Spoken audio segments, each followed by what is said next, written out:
Hello everyone, I am Abhishek and you are watching Bioscanner. आज के video lesson में हम जानेंगे सेलुलर स्लाइम मोड्स के बारे में। आपको याद होगा कि प्रीवियस वीडियो लेसन में हमने ए सेलुलर स्लाइम मोड्स के बारे में पढ़ लिया था। आज के वीडियो लेसन में हम जानेंगे कि जो सेलुलर स्लाइम मोड्स होते हैं उनके अंदर एसेक्सुअल और सेक्सुअल रिप्रोडक्शन किस तरह से होता है और सेलुलर स्लाइम मोड्स को कम्युनल स्लाइम मोड्स भी क्यों कहा जाता है। तो चलिए स्टार्ट करते हैं आज का वीडियो लेसन। आइए पढ़ते हैं। ओके चिल्ड्रन, चलिए स्टार्ट करते हैं आज का video lesson. Previous video lecture में हमने स्लाइम मोड्स के बारे में पढ़ लिया था। वहां पर हमने ए सेलुलर स्लाइम मोड्स के बारे में समझा था। थोड़ा सा हम प्रीवियस वीडियो लेक्चर को रिवाइज करेंगे और फिर हम कंटिन्यू करेंगे सेलुलर स्लाइम मोड्स के बारे में पढ़ना। प्रीवियस वीडियो लेक्चर में हमने ये जाना था कि जो स्लाइम मोड्स होते हैं उनको कंज्यूमर डिकम्पोजर प्रोटिस्ट कहा जाता है, क्योंकि इनका जो मेन मोड ऑफ न्यूट्रिशन होता है वो सेप्रोफाइटिक होता है और डेड ऑर्गेनिक मैटर के पास में ये मिलते हैं। प्रीवियस वीडियो लेसन में ही हमने ये भी समझ लिया था कि इनके कुछ फीचर्स फंगस से मिलते हैं और कुछ फीचर्स इनके एनिमल्स से भी मिलते जुलते होते हैं। इसी वजह से इनको फंगस एनिमल्स भी कहा जाता है। इनके अंदर जो सेक्सुअल रिप्रोडक्शन होता है उसके अंदर स्पोरेंजिया बनती है जो कि फंगल कैरेक्टर है, और इनके पास सेल वॉल नहीं होती है जो कि कैरेक्टर है एक एनिमल्स का। तो इस तरह से इनको फंगस एनिमल्स भी कहा जाता है। स्लाइम मोड्स के हमने दो टाइप समझे थे कि एक टाइप के स्लाइम मोड्स होते हैं उनको हम कहते हैं ए सेलुलर स्लाइम मोड्स, और जो दूसरे टाइप के स्लाइम मोड्स होंगे उनको हम कहेंगे सेलुलर स्लाइम मोड्स। ए सेलुलर और सेलुलर स्लाइम मोड्स का डिफरेंस भी हमने समझ लिया था। हमने ये जाना था कि जो ए सेलुलर स्लाइम मोड्स होते हैं उनकी जो सेल्स होती हैं वो सारी की सारी मल्टी न्यूक्लिएटेड सेल्स होती हैं, डिप्लॉयड कंडीशन में होती हैं और उनके चारों तरफ एक स्लाइमी मास कवर करके उनको रखता है। इस तरह से उनकी जो सेलुलर स्ट्रक्चर होती है, जो सेल्स का एग्रीगेशन होता है, उसको हम बोलते हैं प्लाज्मोडियम। इस इमेज में आप एक प्लाज्मोडियम को देख पा रहे हैं। सेलुलर जो स्लाइम मोड्स होते हैं उनके अंदर जो सेल्स होती हैं वो यूनिन्यूक्लिएटेड होती है, यानी कि ए सेलुलर के अंदर जो सेल्स होंगी वो मल्टी न्यूक्लिएटेड होगी, एक सेल के अंदर बहुत सारे न्यूक्लियाई आपको मिलेंगे। लेकिन जो सेलुलर स्लाइम मोड्स है उनकी जो सेल्स होंगी वो यूनिन्यूक्लिएटेड होंगी, सिर्फ एक न्यूक्लियस उनके पास होगा। उनकी जो सेल्स होती है उनको हम कहते हैं मिक्स अमीबा। यहाँ पर आप देख पा रहे हैं ये मिक्स अमीबा की सेल्स है। तो ये थोड़ा सा डिफरेंस होता है सेलुलर और ए सेलुलर स्लाइम मोड्स में। प्रीवियस वीडियो लेसन में जब हमने ए सेलुलर स्लाइम मोड्स के बारे में पढ़ा तो हमने ये जाना था कि ये जो ऑर्गेनिजम्स होते हैं ये डेड डिकेइंग वेजिटेशन के पास में मिलते हैं। सड़ी गली जो पत्तियाँ होती हैं, बार्क होती है, टहनियाँ होती हैं, उनके पास ही वहाँ पर डिकम्पोजिशन का वर्क करते हुए मिलते हैं। इनको हम प्लाज्मोडियम कहते हैं। इनके अंदर कलर्ड पिगमेंट होता है जिसका नाम होता है एंथ्रेसीन। एंथ्रेसीन की हेल्प से ये अलग अलग टाइप के कलर्स में दिखाई देते हैं। इनके जो न्यूक्लियस होते हैं वो कंटिन्यूसली डिवाइड होते रहते हैं। इनकी जो स्ट्रक्चर होती है वो फ्री लिविंग होती है, थैलोइड फॉर्म में ये मिलते हैं और मल्टी न्यूक्लिएट प्रोटोप्लाज्म की तरह से हमें दिखाई देते हैं। यानी कि हमें ऐसा दिखाई देता है इसका जो स्लाइम मोड्स की स्ट्रक्चर होती है कि जैसे एक मल्टी न्यूक्लिएटेड प्रोटोप्लास्ट का एग्रीगेशन है। तो ये ए सेलुलर स्लाइम मोड्स होते हैं। ए सेलुलर जो स्लाइम मोड्स होते हैं वो अमीबॉइड मूवमेंट शो करते हैं, यानी उनके पास सूडोपोडिया होते हैं और सूडोपोडिया की हेल्प से वो इधर उधर मूव कर सकते हैं। इस तरह से सूडोपोडिया की हेल्प से वे अपनी लोकेशन को चेंज करते हैं और लाइट की तरफ ये मूव करते हैं। यहाँ ये भी हमने समझ लिया था कि ये सेप्रोट्रोफिक मोड ऑफ न्यूट्रिशन का सहारा लेते हैं, यानी जो डेड मटेरियल है उससे अपना फूड ऑब्टेन करते हैं। लेकिन कुछ कंडीशंस में कुछ जो प्लाज्मोडियम होते हैं वो बैक्टीरिया और छोटे छोटे ऑर्गेनिजम्स जैसे कि प्रोटोजोआ वगैरह हो गए उनको फेगोट्रोफिक मोड ऑफ न्यूट्रिशन की हेल्प से भी अपना फूड ये ऑब्टेन कर लेते हैं। यहाँ पर हमने ये भी समझा था कि जब अनफेवरेबल कंडीशंस आती है एक प्लाज्मोडियम के सामने, यानी कि ए सेलुलर स्लाइम मोड का जो प्लाज्मोडियम होता है, अनफेवरेबल कंडीशन से बचने के लिए जैसे कि सूखा हो गया, कोल्ड हो गया, उससे बचने के लिए वो दो पेरिनेटिंग स्ट्रक्चर्स बनाते हैं। पहली स्ट्रक्चर को बोलते हैं हम सिस्ट और दूसरी को हम बोलते हैं स्क्लेरोशियम। सिस्ट और स्क्लेरोशियम के बारे में भी हमने प्रीवियस वीडियो लेसन में पढ़ लिया था। इसके बाद में ए सेलुलर स्लाइम मोड्स के बारे में हमने पढ़ा था कि ये एसेक्सुअल रिप्रोडक्शन करते हैं। इनके अंदर जो एसेक्सुअल रिप्रोडक्शन का प्रोसेस होता है उसको कहा जाता है प्लाज्मोटोमी। प्लाज्मोटोमी के अंदर जो प्लाज्मोडियम मल्टी न्यूक्लिएटेड होता है वो छोटे छोटे फ्रेगमेंट्स में डिवाइड हो जाता है और जो एक फ्रेगमेंट होता है वो सेपरेट प्लाज्मोडियम की तरह से काम करना शुरू कर देता है। वहां पर ही हमने ये भी पढ़ा था कि जब ये मैच्योरिटी पे आ जाते हैं या फिर इनके पास अनफेवरेबल कंडीशंस होती है, सारा का सारा इनका फूड खत्म हो जाता है, तब जो प्लाज्मोडियम के अंदर प्रोटोप्लाज्म होता है वो एक जगह इकट्ठा होकर के स्पोरोफोर्स के रूप में एमर्ज हो जाता है। पेपिला लाइक स्ट्रक्चर्स होते हैं स्पोरोफोर्स, और स्पोरोफोर्स के ऊपर बन जाती है fruiting body that is called sporangia. Sporangia के अंदर बहुत सारे छोटे छोटे कंपार्टमेंट्स बन जाते हैं और उन कंपार्टमेंट्स के अंदर न्यूक्लियाई चले जाते हैं। इस तरह से जो एक कंपार्टमेंट होता है उसके चारों तरफ थिक वॉल बन जाती है और एक कंपार्टमेंट के अंदर एक न्यूक्लियस चला जाता है। जो न्यूक्लियाई होते हैं डिप्लॉयड कंडीशन में होते हैं, लेकिन कंपार्टमेंट में जाने से पहले वो उनका म्योसिस हो जाता है और वो हैप्लॉइड कंडीशंस में आ जाते हैं। अब इस तरह से जो एक स्पोरेंजिया है उसके अंदर छोटे छोटे कंपार्टमेंट्स बनते हैं। इन कंपार्टमेंट्स में एक हैप्लॉइड न्यूक्लियस पहुंच जाता है। जब ये स्पोरेंजिया रप्चर हो जाती है तब ये स्पोर्स रिलीज हो जाते हैं। स्पोर्स जब रिलीज हो जाते हैं तो दो स्पोर्स एक दूसरे से फ्यूज होते हैं। जो रिलीज्ड स्पोर्स होते हैं वो दो टाइप से हमने समझे थे, या तो जो स्पोर्स रिलीज होंगे वो बाइफ्लैजिलेटेड होंगे या फिर वे बिना फ्लैजिला के होंगे। अगर जो स्पोर्स बाइफ्लैजिलेटेड होते हैं तो हम उनको बोलते हैं स्वार्मर्स या बाइफ्लैजिलेटेड स्वार्मर्स। अगर उनके पास फ्लैजिला नहीं है तो हम उनको बोलते हैं मिक्स्ड अमीबा। अब ये दोनों ही जो स्पोर्स के जर्मिनेशन से बनी स्ट्रक्चर्स होती हैं जैसे कि स्वार्मर्स एंड मिक्स्ड अमीबा, ये आपस में फ्यूज हो जाते हैं। जो स्वार्मर्स होते हैं वो फ्यूज होते हैं एक दूसरे के अपोजिट एंड से, जिस एंड पर फ्लैजिला होते हैं उससे अपोजिट एंड से ये फ्यूज हो जाते हैं। क्योंकि ये यहाँ पर हैप्लॉइड इनका न्यूक्लियस होता है तो इस तरह से जो जाइगोट बनता है वो डिप्लॉयड कंडीशन में आता है। डिप्लॉयड कंडीशन में जो जाइगोट होता है वो माइटोटिकली डिवाइड करता है और बहुत सारे न्यूक्लियाई सेल के अंदर बन जाते हैं। अब जो ये मल्टी न्यूक्लिएटेड सेल होती है अपने चारों तरफ स्लाइम लेयर इकट्ठा कर लेती है और इस तरह से एक प्लाज्मोडियम डेवलप हो जाता है। तो ये था सेक्सुअल रिप्रोडक्शन का method in A cellular slime modes. ये मैंने आपको रिवाइज करा दिया है जिससे प्रीवियस वीडियो लेक्चर की जो बातें हैं वो आपको थोड़ा बहुत याद रह सके। अब हम पढ़ते हैं सेलुलर स्लाइम मोड्स के बारे में। सेलुलर स्लाइम मोड्स जो होते हैं वो थोड़े से डिफरेंट होते हैं ए सेलुलर स्लाइम मोड्स से, तो साथ साथ हम दोनों को पढ़ते चलेंगे और एक दूसरे से इनको हम कंपेयर भी करते चलेंगे। तो सबसे पहले हमें ये समझना है कि जो सेलुलर स्लाइम मोड्स होते हैं वो मिलते हैं humus containing upper layer of damp soil में, यानी कि ये ऐसी सोइल में मिलेंगे जहाँ पर ह्यूमस की अच्छी अमाउंट हो। ये उसी तरह से वहाँ पर डिकेइंग वेजिटेशन के पास भी आराम से मिलते हैं। अब हमने ये पढ़ा था ए सेलुलर स्लाइम मोड्स के अंदर कि जो उनकी सोमेटिक फेज होती है उस सोमेटिक फेज में बहुत सारी मल्टी न्यूक्लिएटेड सेल्स एक जगह एग्रीगेट हो जाती है और उस एग्रीगेशन को हम प्लाज्मोडियम बोलते हैं। लेकिन सेलुलर स्लाइम मोड्स में ऐसा नहीं होता है। सेलुलर स्लाइम मोड्स जो होते हैं वो अपनी वेजिटेटिव या सोमेटिक फेज में रिप्रेजेंट किए जाते हैं haploid uninucleated amoeba like cells के द्वारा। यानी कि जो सेलुलर स्लाइम मोल्ड होगा उसके अंदर जो सेल्स होंगी वो हैप्लॉइड होंगी, यूनिन्यूक्लिएटेड होंगी और अमीबा की तरह से होंगी। यहाँ पर आप देख पा रहे हैं ये जो बहुत सारी सेल्स एक जगह इकट्ठा है, ये सारी की सेल्स यूनिन्यूक्लिएटेड है, यानी इनके पास एक ही न्यूक्लियस है और ये अमीबा की तरह से आपको दिखाई दे रही हैं। इन सेल्स को हम कहते हैं मिक्स्ड अमीबा। ये जो मिक्स्ड अमीबा टाइप की सेल्स होती हैं ये रिप्रेजेंट करती हैं सेलुलर स्लाइम मोल्ड्स को। वहां पर हमने पढ़ा था कि जो सेल्स होती हैं वो डिप्लॉयड कंडीशन में होती है और मल्टीन्यूक्लिएट होती है। डिप्लॉयड एंड मल्टीन्यूक्लिएट जो सेल्स होते हैं उनका पूरा पूरा एक मास एक जगह इकट्ठा हो जाता है जिसको हम बोलते हैं प्लाज्मोडियम। तो वो था सेलुलर स्लाइम मोड्स के अंदर। लेकिन सेलुलर स्लाइम मोड्स के अंदर आप ये समझ गए होंगे कि जो सेल्स होते हैं वो यूनिन्यूक्लिएटेड होती है, उनको हम बोलते हैं मिक्स्ड अमीबा, क्योंकि वो अमीबा की तरह से उनके पास सूडोपोडिया होते हैं। और एक बड़ा डिफरेंस है, जो सेल्स यहाँ पर होती हैं वो होती है हैप्लॉइड कंडीशन में। तो इस तरह की जो स्ट्रक्चर बनती है, इस तरह का जो मोल्ड होता है, इस तरह का जो स्लाइम मोल्ड होता है उसको हम बोलते हैं सेलुलर स्लाइम मोल्ड। जो ये मिक्स्ड अमीबा होते हैं ये अमीबा की तरह से मूवमेंट करते हैं और अमीबा की तरह से ये बैक्टीरिया और छोटे छोटे प्रोटोजोआ और दूसरे माइक्रो ऑर्गेनिज्म को अपना फूड बनाते हैं। ये हमने अभी तक पढ़ा था कि जो स्लाइम मोल्ड्स होते हैं वो डेड डिकेइंग मैटर पर सर्वाइव करते हैं, लेकिन जो सेलुलर स्लाइम मोल्ड्स होते हैं उनके अंदर जो सेल्स होते हैं जिनको हम बोलते हैं मिक्स्ड अमीबा, ये फैगोट्रोफिक मोड ऑफ न्यूट्रिशन से भी अपना फूड ऑब्टेन करते हैं। अब इसके बाद हम देखते हैं पेरिनेशन कैसा होता है।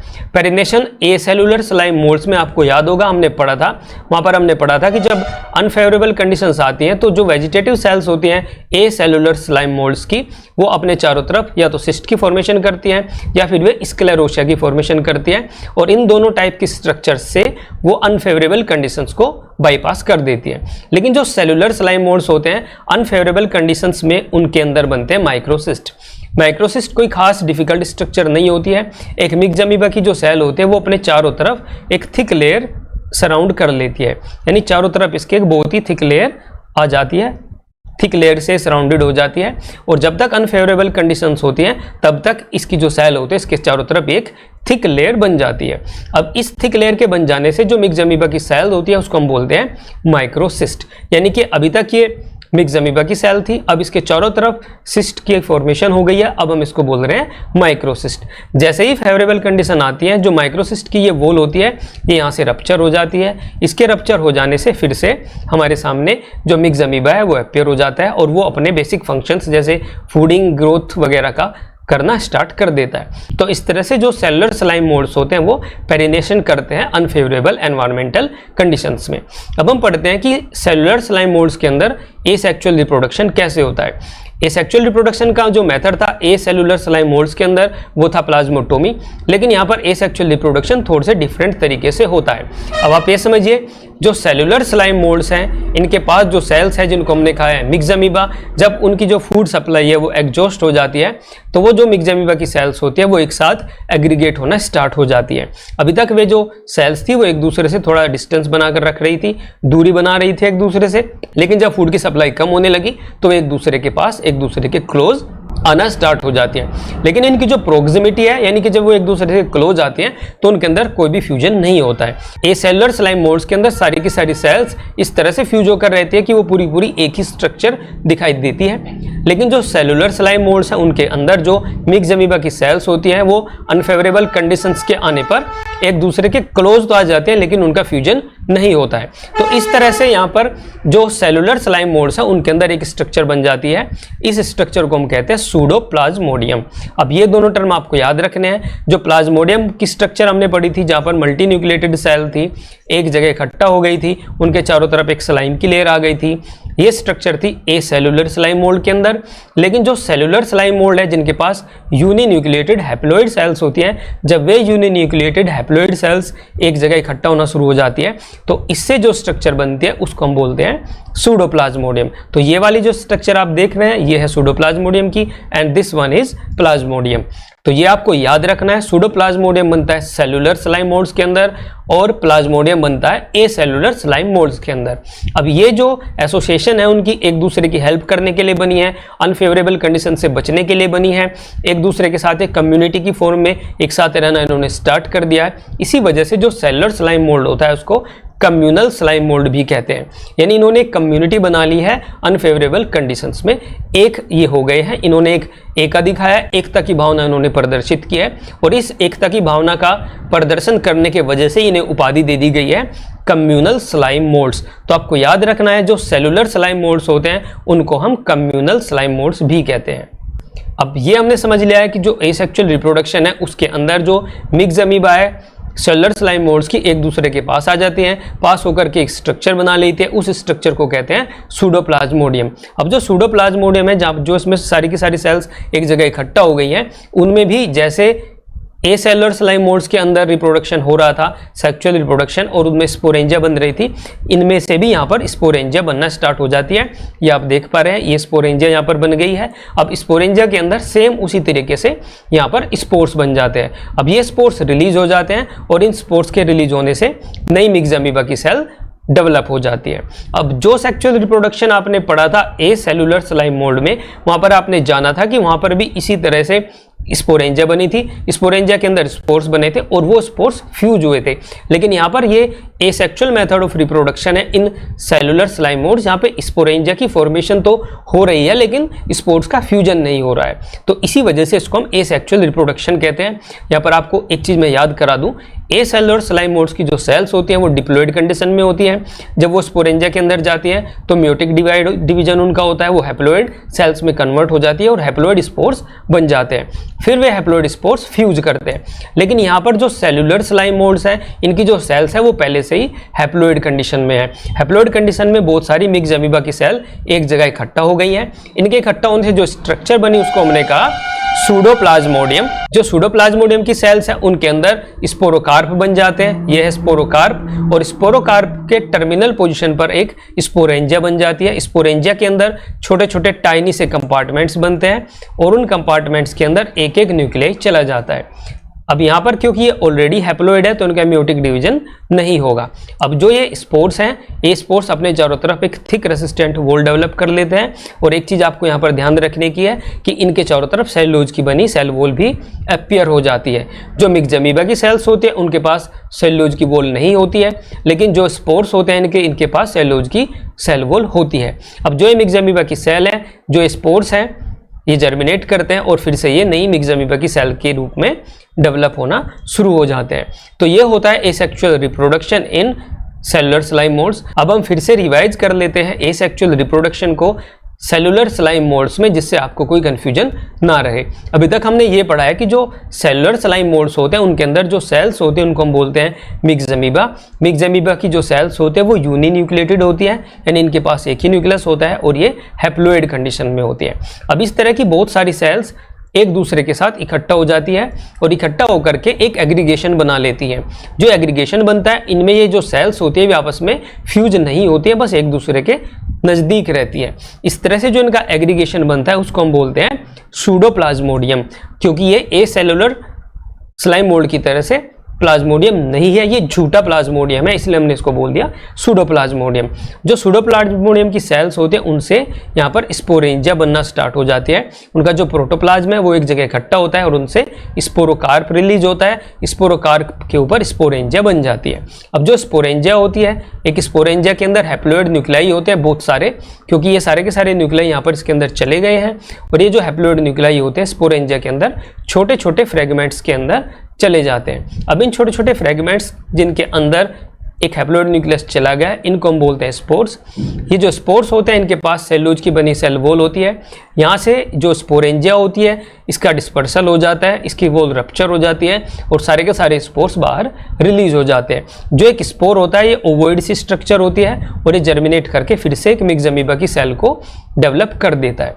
तो इस तरह से एसेक्सुअल रिप्रोडक्शन होता है सेलुलर स्लाइम मोल्ड्स के अंदर। अब हम पढ़ते हैं सेक्सुअल रिप्रोडक्शन कैसे करते हैं cellular slime moulds. Cellular slime moulds के अंदर जो सेक्सुअल रिप्रोडक्शन का प्रोसेस है वो काफ़ी कंट्रोवर्शियल है। कुछ लोग बोलते हैं कि होता नहीं है, कुछ लोग बोलते हैं कि जो तरीका बताया जा रहा है वो सही नहीं है।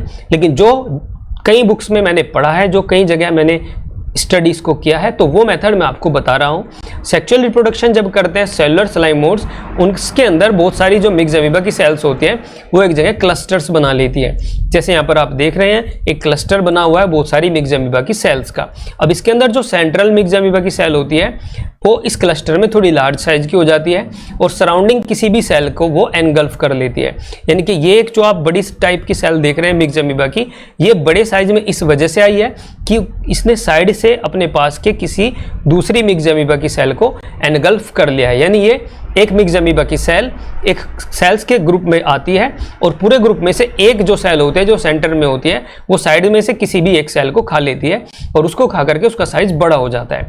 बड़ा हो जाने के बाद में जो ये सेल बनती है इसको बोलते हैं हम मैक्रोसिस्ट। अब इसने उस सेल को एनगल्फ किया है तो उसका न्यूक्लियस भी इसने एनगल्फ किया होगा। क्योंकि ये हैप्लोइड कंडीशंस में होती है तो जो मैक्रोसिस्ट होता है ये डिप्लोइड कंडीशन में आ जाता है, क्योंकि इसके पास अपना न्यूक्लियस भी है और जिस सेल को इसने खाया है, जिसको इसने एनगल्फ किया है, इसके पास उसका भी न्यूक्लियस आता है। तो अब इस तरह से ये आ जाती है डिप्लोइड कंडीशन में। जैसे ये डिप्लोइड कंडीशन में आते हैं इसके अंदर होता है म्यूटिक डिवीजन। म्यूटिक डिवीजन करने के बाद में इसके अंदर जो न्यूक्लियस हो जाता है वो हो जाता है हैप्लोइड कंडीशन में। अब इस तरह से यहाँ पर एक हैप्लोइड मिक्स्ड अमीबा की सेल बन जाती है और क्योंकि यहाँ पर ये जो न्यूक्लियस है इसका म्यूटिक डिवीजन होता है तो बहुत सारे न्यूक्लियाई इसके अंदर डेवलप हो जाते हैं इस सेल के अंदर, जिसको हम बोल रहे हैं मैक्रोसिस्ट। तो एक लार्ज साइज का जो मैक्रोसिस्ट है वो मल्टी न्यूक्लिएट कंडीशन में होता है और उसके अंदर बहुत सारे हैप्लोइड न्यूक्लियाई होते हैं। अब जो ये हैप्लोइड न्यूक्लियाई वाला मैक्रोसिस्ट होता है वो छोटे छोटे पार्ट्स की फॉर्म में यहाँ से रिलीज हो जाता है। अब जो ये छोटे छोटे पार्ट्स यहाँ से रिलीज होने जा रहे हैं, these individual parts are mixed amoeba. अब ये मैक्रोसिस्ट से छोटे छोटे मिक्स्ड अमीबा रिलीज हो जाते हैं और इस तरह से सेक्सुअल रिप्रोडक्शन कंप्लीट हो जाता है सेलुलर स्लाइम मोल्ड्स के अंदर।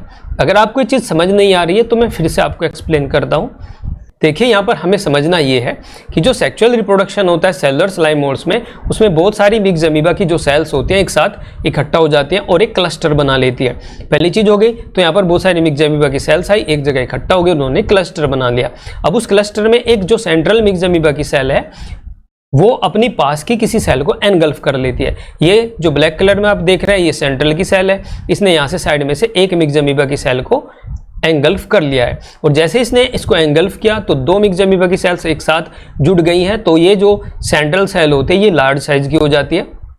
अब हम इसको बोलते हैं मैक्रोसिस्ट। तो जो मैक्रोसिस्ट की सेल होते हैं इसके पास जो न्यूक्लियस होते हैं वो दो न्यूक्लियस होते हैं, एक इसके पास अपना न्यूक्लियस होता है और दूसरा न्यूक्लियस होता है इसके पास दूसरी इसकी पड़ोसी सेल का जिसको उसने खा लिया है। तो इस तरह से इसके पास जो न्यूक्लियस हो जाते हैं वो डिप्लॉयड कंडीशन में आ जाते हैं, एक दूसरे से वो फ्यूज हो जाते हैं दोनों के दोनों न्यूक्लियाई, और इसका जो न्यूक्लियस है वो डिप्लॉयड कंडीशन में आ जाता है। अब डिप्लॉयड कंडीशन में इसका न्यूक्लियस आने के बाद में म्यूटिक डिविजन्स होते हैं, और म्यूटिक डिवीजन होने के बाद में बहुत सारे न्यूक्लियाई इसके अंदर इकट्ठा हो जाते हैं। अब जो हैप्लॉयड कंडीशन की लार्ज साइज की मिक्स्ड अमीबा की सेल है या मैक्रोसिस्ट है, ये मैक्रोसिस्ट ब्रेक डाउन हो जाता है और छोटी छोटी जो मिक्स्ड अमीबा की सेल्स होते हैं ये इससे रिलीज हो जाते हैं। इस तरह से सेक्सुअल रिप्रोडक्शन कंप्लीट हो जाता है सेल्यूलर स्लाइम मोल्ड्स के अंदर। अभी तक हमने कई अलग अलग टाइप की स्ट्रक्चर्स पढ़ी हैं स्लाइम मोल्ड्स के अंदर। अब हम उनको एक दूसरे से कंपेयर करके समझते हैं जिससे हमारे कंफ्यूजन भी खत्म हो जाए और हमें ये चीज़ें अच्छे से समझ में आ सके कि उनके बीच में क्या क्या डिफरेंसेस हैं। तो हमने पढ़ा था प्लाज्मोडियम और आज हमने पढ़ा है सूडोप्लाज्मोडियम। प्लाज्मोडियम के बारे में हमने पढ़ा था प्रीवियस वीडियो लेसन में, और आज के वीडियो लेसन में हमने पढ़ा है सूडोप्लाज्मोडियम। इनका डिफरेंसेस हम समझ लेते हैं। जो प्लाज्मोडियम होता है एक फ्री लिविंग अमीबॉइड मास होता है सेल्स का, यानी यहाँ पर सेल्स होती हैं बहुत सारी जो कि मल्टी न्यूक्लिएटेड होती हैं, वो फ्री लिविंग होती हैं और वो अमीबा की तरह से मूव कर सकते हैं क्योंकि उनके पास सूडोपोडिया की हेल्प से मूव करने की एबिलिटी होती है। तो इस तरह का जो मास होता है मल्टी न्यूक्लिएटेड सेल्स का उसको हम बोलते हैं प्लाज्मोडियम। ये पढ़ा था हमने प्रीवियस वीडियो लेक्चर में, और ये भी हमने जाना था कि जो प्लाज्मोडियम होता है वो ए सेलुलर स्लाइम मोल्ड्स के अंदर मिलता है। तो ये था प्लाज्मोडियम। आज हमने पढ़ा सूडोप्लाज्मोडियम। सूडोप्लाज्मोडियम जो होता है वो एग्रीगेशन होता है मिक्स्ड अमीबा सेल्स का। मिक्स्ड अमीबा की जो सेल्स होती हैं वो यूनिन्यूक्लिएटेड होती हैं। ऐसी यूनिन्यूक्लिएटेड सेल्स जब एक जगह इकट्ठा हो जाती हैं, उनके इकट्ठा होने से जो स्ट्रक्चर बनते हैं उसको हम बोलते हैं सूडोप्लाज्मोडियम, जो कि आज हमने पढ़ा। सूडोप्लाज्मोडियम बनता है सेलुलर स्लाइम मोल्ड्स में। तो ये चीज़ आपको याद रखनी है।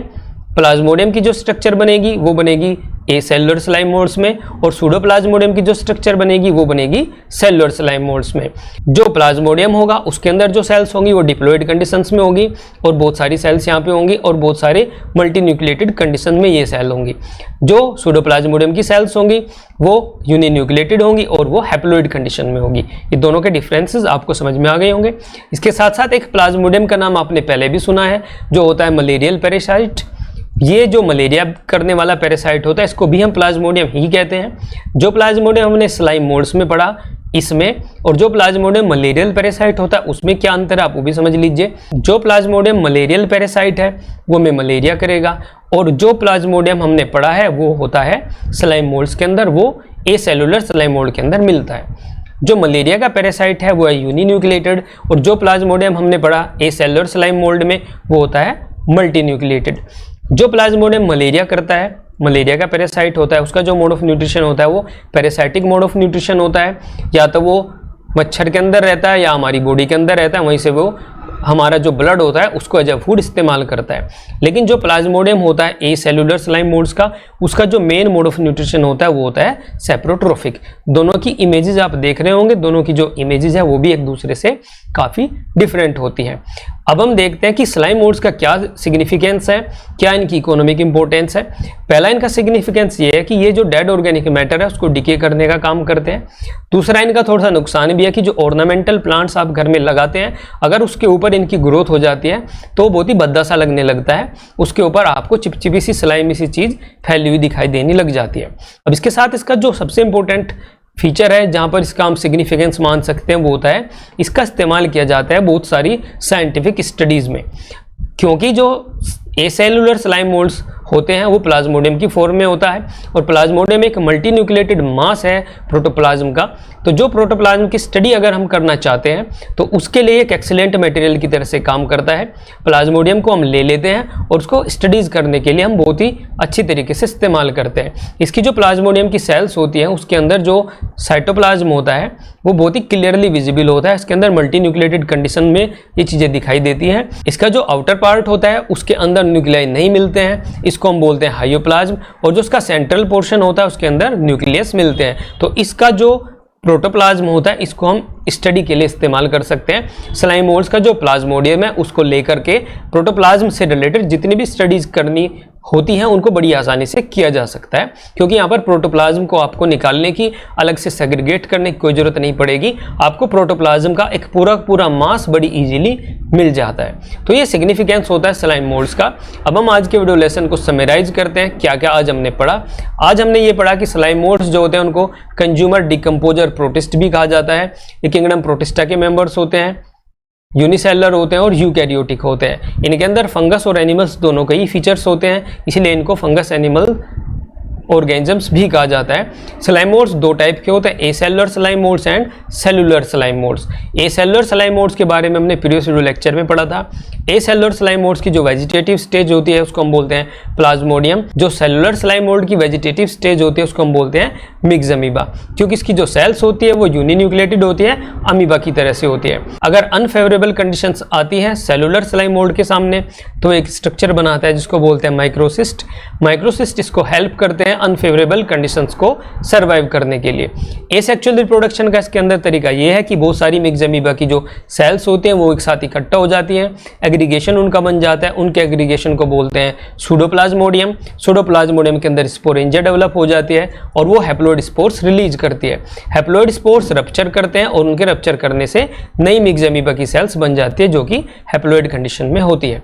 सेक्सुअल रिप्रोडक्शन जब होता है तो दो मिक्स अमीबा की सेल्स फ्यूज करती हैं और उससे जो स्ट्रक्चर बनते हैं उसको बोलते हैं मैक्रोसिस्ट। मैक्रोसिस्ट का जो डिप्लॉइड न्यूक्लियाई है वो डिवीजन करता है, म्योसिस वो करता है और बहुत सारे मल्टी न्यूक्लिएटेड स्ट्रक्चर बन जाती है। वे जो मल्टी न्यूक्लिएटेड स्ट्रक्चर्स होती हैं वो एक दूसरे से रप्चर करके अलग हो जाती हैं और नई मिक्स अमीबा की सेल्स हमें मिल जाती हैं। ये जो मिक्स अमीबा की सेल्स होते हैं ये हैप्लॉइड कंडीशन में होती है।